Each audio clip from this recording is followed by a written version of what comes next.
बिस्मिल्लाहिर्रहमानिर्रहीम।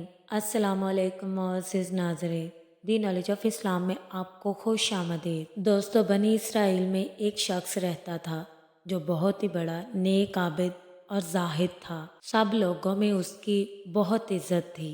लोगों में उसकी नेकी और पारसाई का बड़ा ही चर्चा था। उसी इलाके में एक शख्स और भी रहता था। लोग उसे बहुत बुरा इंसान समझते थे। वो था ही ऐसा बद अमल और बद किरदार, कोई भी उसे अच्छा नहीं समझता था। एक रोज उस गुनाहगार शख्स ने देखा कि वो नेक आदमी एक मैदान में बैठा हुआ है। हर तरफ तेज धूप फैली हुई है, मगर अल्लाह के उस नेक बंदे पर एक बादल के टुकड़े ने साया कर रखा है।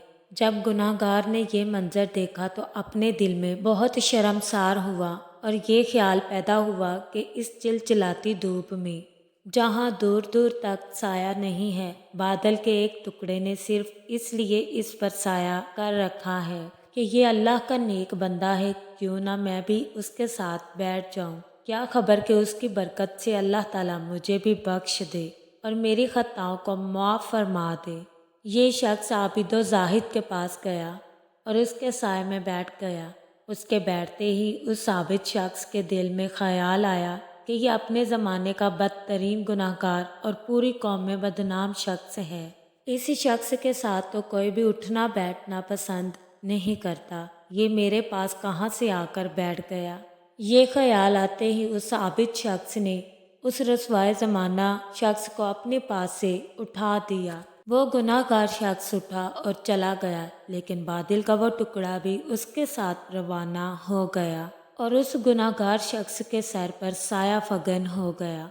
उस वक्त के पैगंबर हज़रत मूसा अलैहिस्सलाम को वही आई कि इन दोनों से कह दो कि नए सिरे से अपने अपने अमाल की इब्तिदा करें, क्योंकि उस फासिक और फाजिर ने जो कुछ किया, हमने उसके खलूसे हुस्ने नीयत और जज्बा शर्मसारी के सबब उसे बख्श दिया और उसकी पिछली सारी खताएं माफ़ कर दी, जबकि उस आबिद की तमाम नेकियां और अच्छे अमाल उसके तकब्बुर की वजह से उससे छीन लिए गए। दोस्तों, इसीलिए तो कहते हैं कि गरूर का अंजाम हमेशा बुरा होता है।